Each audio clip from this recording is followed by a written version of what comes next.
Emotional people, they're a wreck. They control, that emotion controls everything you do. Because you want to be in control of your mind. You want to be in control of your mind. And what emotional people do is, like for instance, I always say this, they can have a beautiful life. Husband and wife, kids, everything they want. But it's the one thing that they don't have that makes them emotional. So that emotion makes them focus on what they don't have. Emotion makes them focus on everything negative, everything. Pity party, woe was me, this didn't happen. So your mind loves that. It loves talking to other people. Oh, this is all fucked up, man. You know, think about it. People love to bitch and complain about everything. So when you're sitting there, you may spend weeks, months, years bitching about the same thing. So what have you done? Nothing. There's no solution in that. But most of us live there. Oh, this other guy got the pay raise. The other guy got this, the other guy got that. And we live in this emotional state of, woe was me. Nothing gets accomplished. Nothing gets accomplished. When you're full, you don't need other people to fill you up because you're full. That's right. I think a lot of people, they need people's respect, they need people's opinions, they need people's attention, they need people's love because they're empty. That's right. And they're trying to fill themselves up through other people. But no one can live to your standard, so you're always going to feel empty. That's how I used to be. So it created me lying, it created me being a dishonest person, whatever I could do to get it, to get whatever it was. But back to your question about emotion, I'm a very emotional person. So I'm very passionate because it took a lot for me to be who I am today. So I'm very emotional, but it's just the passion in me about the sacrifice I put into being who I am. So I got this award for the VFW called the Americanism Award. And I'm speaking in front of like 5,000 veterans. And I get the award, I'm thanking people, and I turn back to my mom and look at her, and for 58 seconds, just cried. Because I had a chance at that time to look and see what I've accomplished and where I came from. I wasn't trying to hold it, but I had to get myself together to give my speech. But it was a very proud moment for me to be able to reflect and say, okay, man, like, you know, not like I've earned that right to cry or to be emotional, but it felt good that literally I grinded myself into a fine powder to get where I'm at today. And it just came out in that way.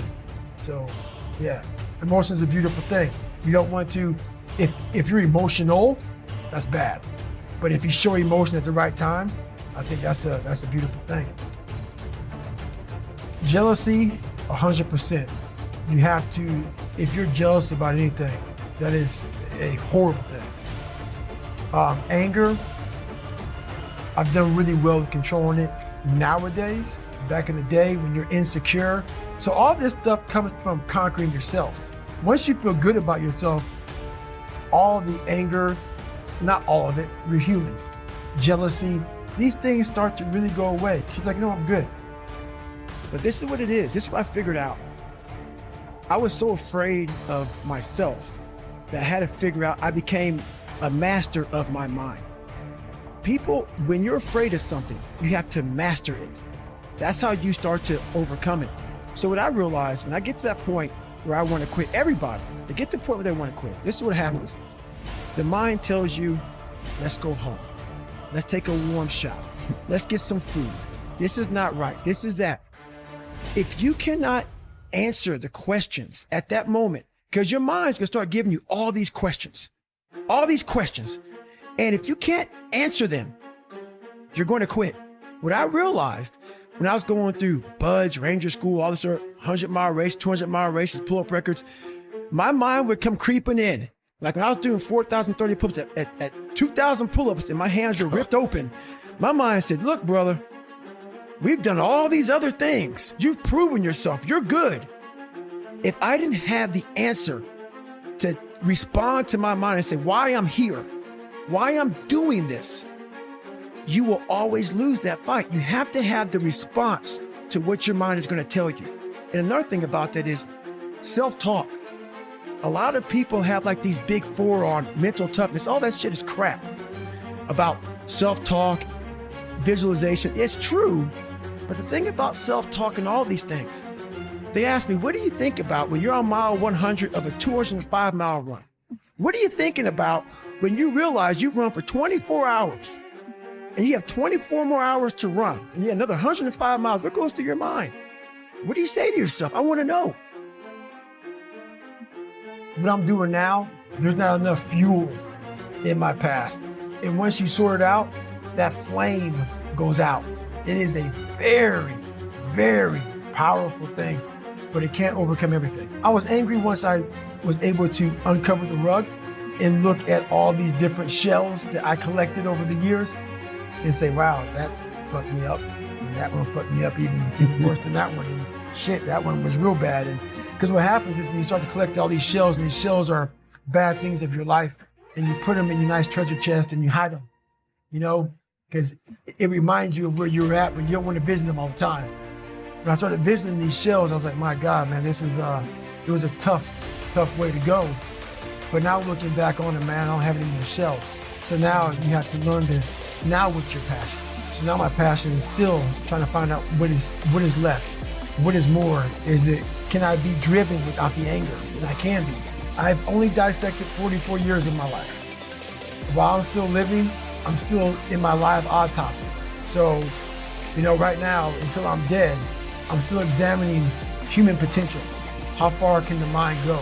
How far can we go as human beings? So that's, you know, I call myself the Stephen Hawking of the mind. You know, he was obsessed with everything he ever dove into.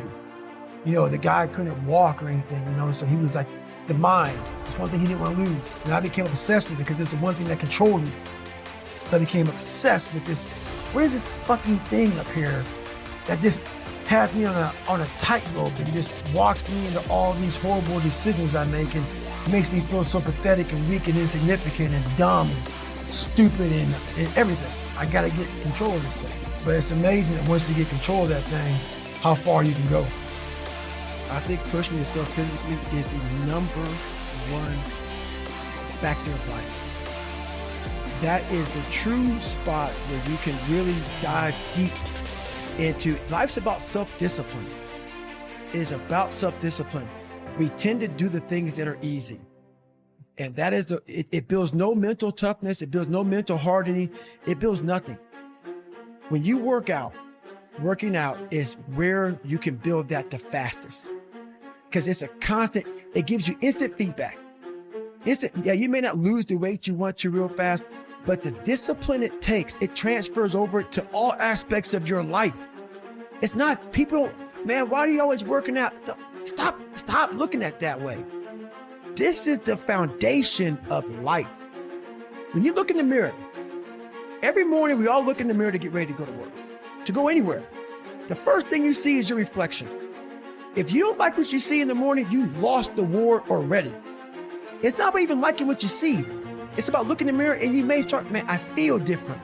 That reflection is not everything. It's a feeling you're supposed to get. So you have to, in life, once you leave your house, the war begins. In your house, you have some control. And that reflection in the mirror, you have to control that reflection in the mirror. That's how you start your day. If you leave your house feeling like, okay, I can fight. I've established the mentality to fight. And all that comes from working out.